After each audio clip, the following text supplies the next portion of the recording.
Normally, when we start a new season of Fresh Tracks, we start at the beginning, taking you through the entire fall, chasing bulls, bears, bucks, and even bison throughout the West. But this year, we're going to do things a little different. We're not going to start at the beginning. Instead, we're going to begin at the end on a late season Arizona rifle elk hunt with my son Matthew. Because this hunt, as much as any, defines what we mean when we talk about making fresh tracks.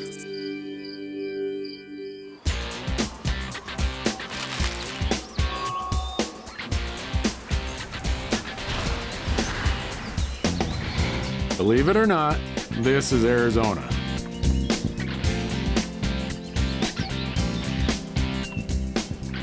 This is not the kind of weather most of us associate with the Grand Canyon state, but I can assure you that yes, winter does come to Arizona, especially in the northern part of the state, up on what is called the Mogollon Rim Country.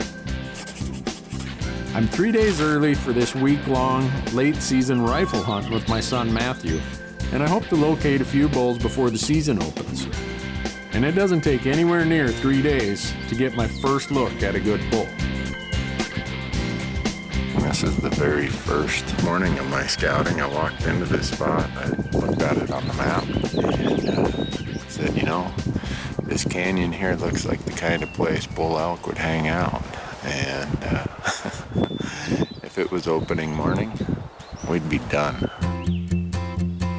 I've only been on the ground for a few hours, and I'm already face to face with a beautiful bull. For me, it's just another indication of the value of these late season Arizona elk hunts.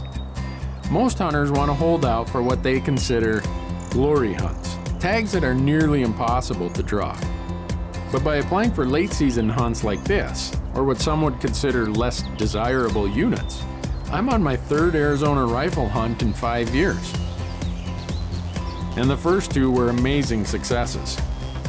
For my Uncle Larry in 2010, and my friend Lee Havemeyer last year. Now you got one. Now I got one of my own. This is the kind of elk you only hope you can see in Arizona.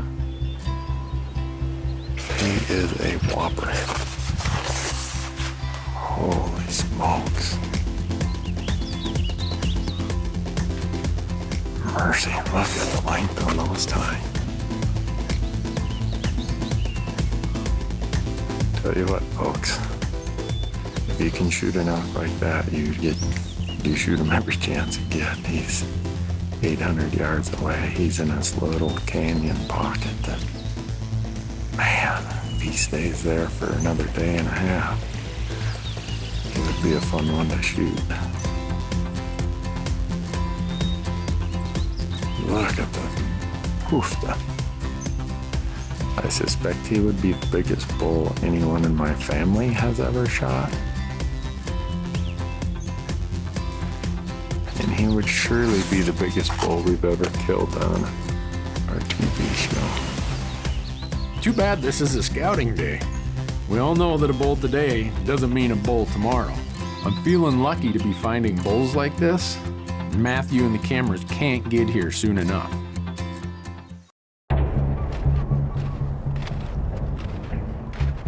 It's opening morning of our late season Arizona elk hunt. My son Matthew flew in from the East Coast last night, and we're on our way to a spot where I found some monster bulls while scouting. But despite the brilliance of this Arizona sunrise, a white menace is rolling into the canyons, the enemy of every spot and stock hunter, fog. Well, just as foggy on that side as it is over here. Yeah, you didn't bring your X-ray vision? You know, if this fog stays here this afternoon and the sun doesn't burn it off, it's going to be foggy in here tomorrow too, at least in the morning. If that's the case, we're going to go down off the rim here and into the more desert flat ground. See if we can find the desert fog too. I was convinced moving to lower, drier elevations would get us out of this fog, so on day 2, that's where I headed. But it turned out Matthew was the better weatherman. The low desert was just as foggy as the high ground. On day 3, we gave the low country one more chance. It was still foggy, but there was just enough visibility that we finally spotted our first bull. So when the fog is clearing, I think I see an elk.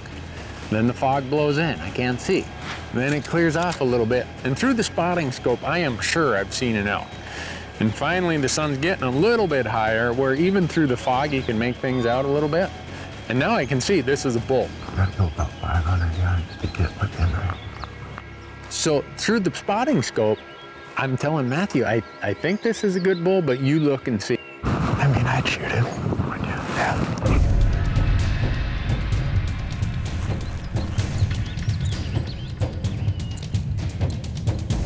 And I told Matthew, before this sun gets up, before the fog burns or blows off, let's get across this opening. And so we do, and we get over there. Now I take a range, and we're like 450 yards. He's way over here then.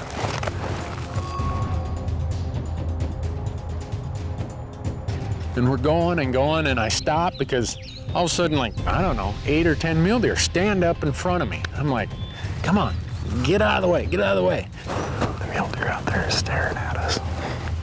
And I tell Matthew, I said, we got to get those mule deer to go to our left.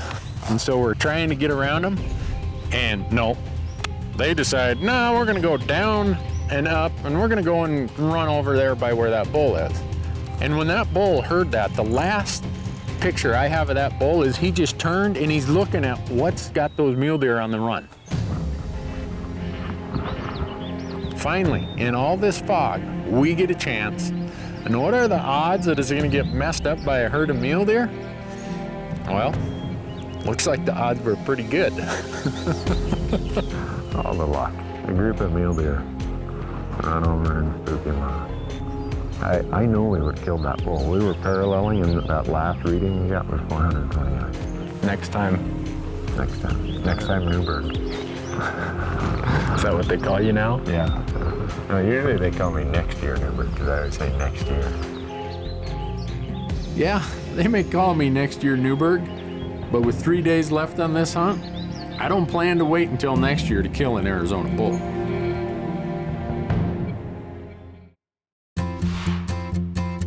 Access America is our effort to inform viewers of the most important hunting access program in history, the Land and Water Conservation Fund.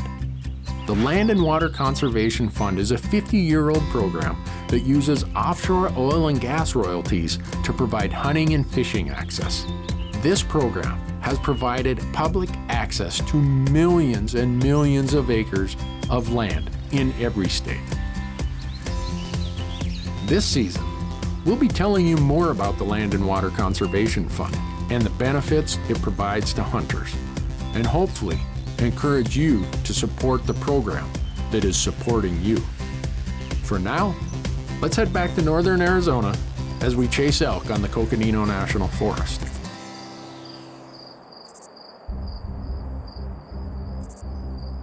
Dawn on day 4 of our late season Arizona elk hunt. And finally, the rising sun reveals the high desert beauty with no fog to be seen.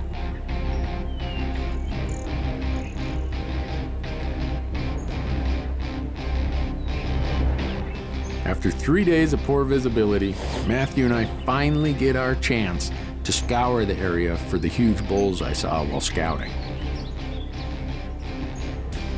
Came out here and you told me, oh, there's 23 out on this point, and a big one here and 2 other big ones here. And Well, I showed you pictures of them. What do you think? I went to the zoo and took pictures? I'm beginning to wonder. When you look out over this arid landscape, it's hard to believe that elk not only survive, but thrive here. That elk prosper here is a source of pride for us as hunters, because it's through our efforts, led by groups like the Rocky Mountain Elk Foundation, that there's any wildlife here at all. It's a desert after all, and water is at a premium. So RMEF partnered with other conservation groups to take treated community wastewater and distribute it via this large pipeline system throughout this high desert region. It's a great conservation story, written by hunters and their groups like the Rocky Mountain Elk Foundation, proving that hunting is conservation.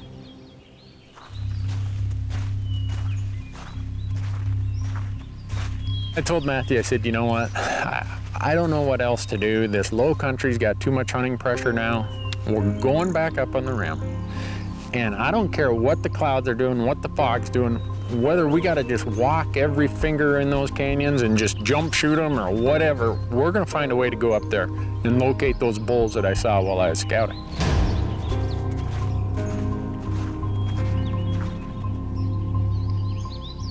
And we're kind of quietly moving along and just glassing, looking, and I get out to the end of this finger and I look across and I can just see the front legs and the nose of an elk in some junipers. So I make a mental mark and I run up the ridge. I get Matthew and Brad and I'm like, guys, there's an elk over there. I don't know if he's gonna make himself visible, but I'm here to tell you there's an elk.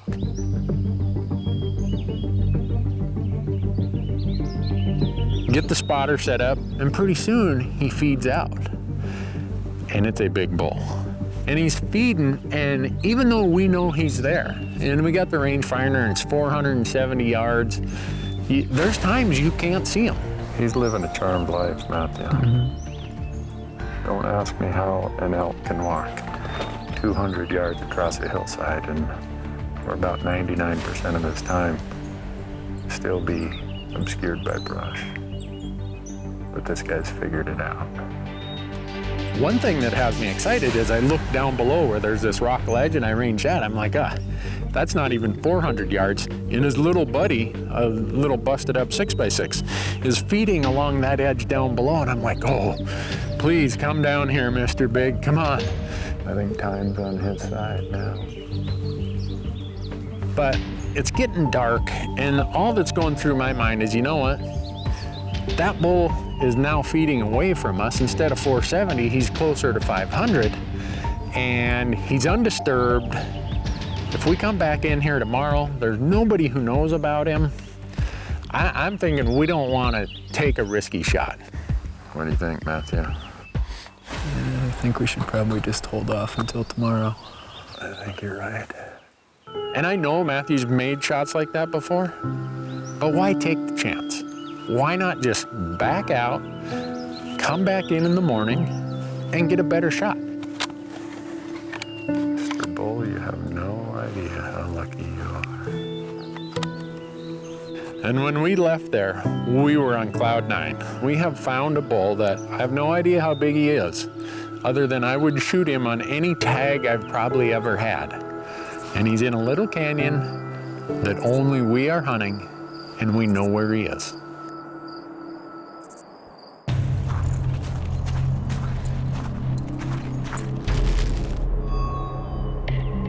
It's the morning of day 6, and Matthew and I have returned to the exact spot where we left our spotting scope to mark the big bull from the night before. But a one-day break in the weather was all we would get, as another front moved in, bringing high winds, zero visibility, and yes, a desert snowstorm.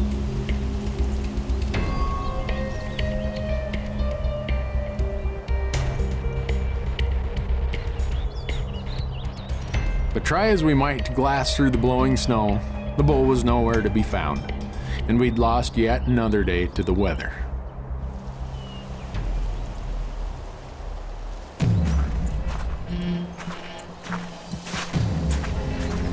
Our final day in Arizona started pretty much the same as the prior day ended. Wind, snow, and no visibility.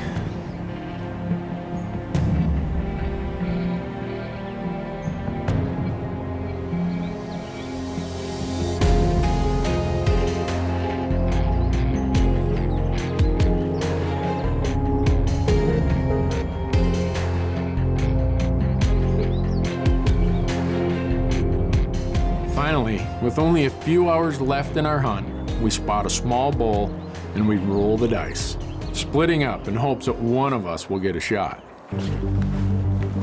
Thinking Matthew will have the best opportunity, I send the cameraman with him. I take the spare video camera with me in the event the unexpected happens, and no one, including me, could have foreseen what would happen next. So I get my little tripod, get my little camera, and off I go.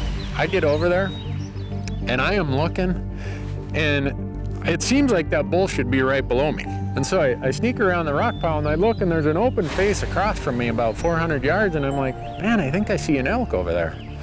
Put up my binoculars and I'm like, oh man, there's a really good elk over there. So I drop my pack, I pull up my tripod, I get the camera on, and I hit the record button because I'm like, this is gonna happen and it's gonna happen fast. I'm just gonna record from here on out.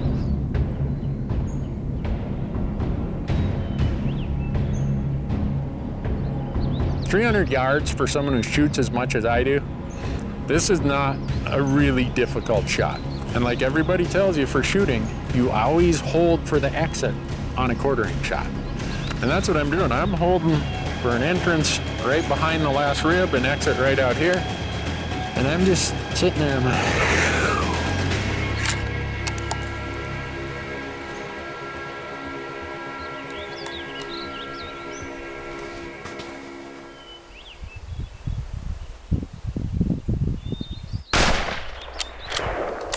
and the shot feels so good, I'm convinced that I've hit the bull. But I look, and the bull is now looking back behind at the hillside. I'm like, what the heck happened there? All right, I obviously didn't hit him. So, hold again.